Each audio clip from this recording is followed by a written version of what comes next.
bem-vindos, perseguindo a senda que temos calcorreado nos últimos episódios, à exceção de singularidades em que entra a Jéssica, a minha camarada de coração, frise coração, em vários sentidos, e não me vou alongar, caso contrário fica estranho, passo a ler o seguinte fragmento. Lembro-me, isso sim, de comer ranho. Sabia mesmo bem.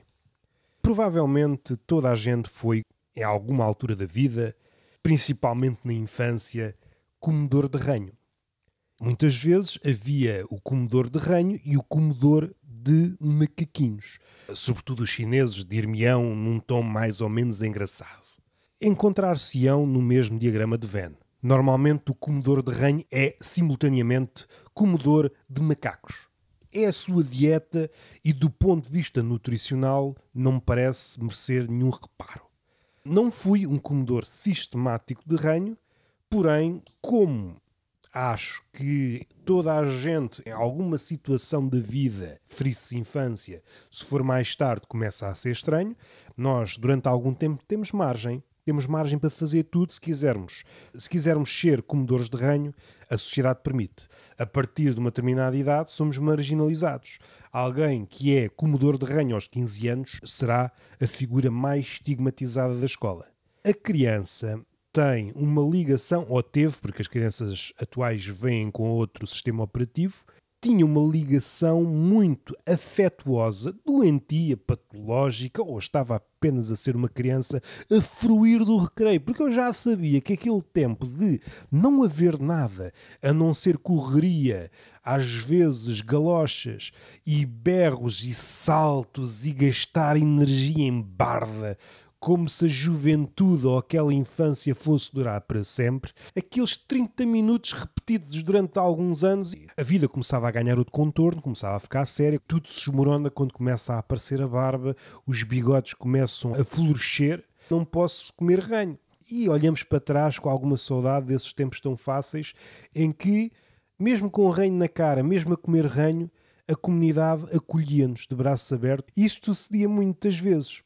Havia os limpadores de ranho, mangas que cumpriam uma multifunção, eram mangas polivalentes, mangas de camisa, mas também lenços. Desse ponto de vista, há quem ache nojento, mas à luz atual, há alguém já dotado deste sentido da sustentabilidade. As marcas de roupa, a Zara, estão aqui camisas, roupa talhada para a sustentabilidade de narina. Caso esteja constipado, ranhoso, limpo, temos aqui uma tecnologia que se renova e fica novamente limpo e etc, etc, como diz o nosso poeta do ativismo. Em relação à brincadeira, significaria parar, assoar-me e esses segundos de nada, em que eu quase sentia o ar de uma idade adulta, de repente eu quebrava o padrão da gritaria, dos berros, de caralho, tenho calorias para gastar, tenho 30 minutos de intervalo, vou correr à volta. Eu era um corpo celeste a orbitar em torno da escola. Porquê é que estás a correr? Não sei. E vamos cair, porque a criança não tem noção daquilo que consegue correr. Caímos e depois calçada. Eu era de um tempo em que todas as arestas estavam à vista. Se a criança bater nessa quina, abre a cabeça em duas e fica uma espécie de romã com os bagos do cérebro à mostra. Fartei-me de cair em criança. Felizmente a osteoporose não é uma doença que ataque em idade tenra. Caso contrário, ficaríamos todos espatifados.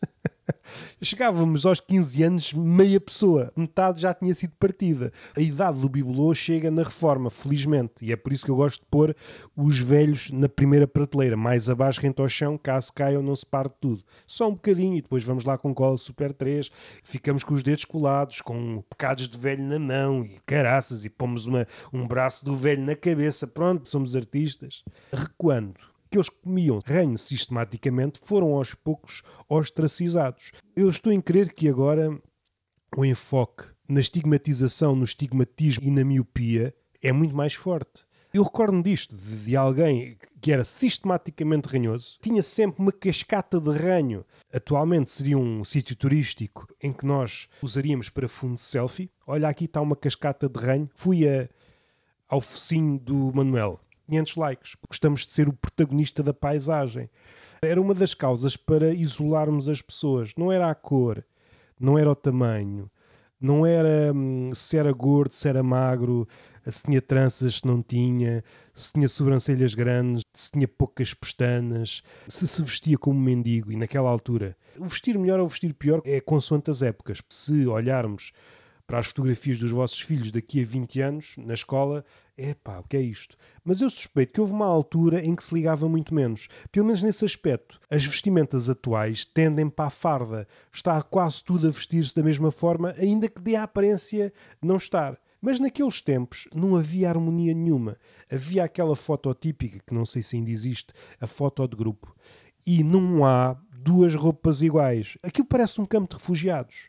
É roupa em 10ª mão. Caso contrário, seríamos um cardume de putos nus, vistam-se um bocado para a foto e depois já podem correr nus, mas atrás, que é para os pedófilos. Quando é que foi a primeira vez que descobriram que a pedofilia existe? Eu recordo dessa figura que foi aos poucos ostracizada. E rapidamente tinha a alcunha. O gordo é o gordo. Havia sempre o gordo, o ranhoso, pronto, era o ranhoso, e mesmo que aquilo lhe passasse, continuava a ser o ranhoso. Esta é a beleza destas alcunhas em tenra idade. O gordo, mesmo que deixasse de ser gordo, continuava a ser chamado gordo. Perdeste metade do peso, continuas a ser o gordo. Tu eras o gordo, tu é que mudaste de peso. Nós continuamos a chamar-te. Agora mudamos de alcunha assim só porque te lembraste de perder peso. Também há essa possibilidade de voltar a ganhar peso. Os gordos são muito assim. Perdi metade do peso. Sou uma pessoa com o peso como deve ser para a minha altura e para a minha cara. Para o meu tamanho de bigode. Passam uns meses, fica igual. Temos uma alcunha que serve. O gordo é gordo. Não há aqui nada hermético. Porque é que o gordo é gordo? E começamos a cofiar a barba. Será que há um duplo sentido em chamar gordo ao gordo? Não, o gordo é gordo. Não há aqui mistério. Não há nada reside nas entrelinhas. O gordo passa por um regime em que perde metade do peso. Fica meio gordo. Também pode ser isso. Estamos aqui numa situação intermédia e vamos te chamar meio gordo. Gordo, uma homenagem ao teu estado inicial, e meio, que é uma adaptação, traz um cunho mais realista. E caso voltes ao estádio de gordo, tiramos o meio. Agora, se chamarmos gordo e depois deixarmos de chamar e ele engorda outra vez, agora voltamos a chamar gordo outra vez. Não era melhor chamar sempre gordo? Para a pessoa se lembrar, se calhar é uma forma, tu perdeste peso, mas é para te lembrar que foste gordo. E eventualmente serás gordo segundo as estatísticas, porque os gordos voltam a ganhar o peso. Então é para que te lembres. O bullying tem este lado bom. E isto tudo graças ao ranho. Até ao próximo apiadeiro.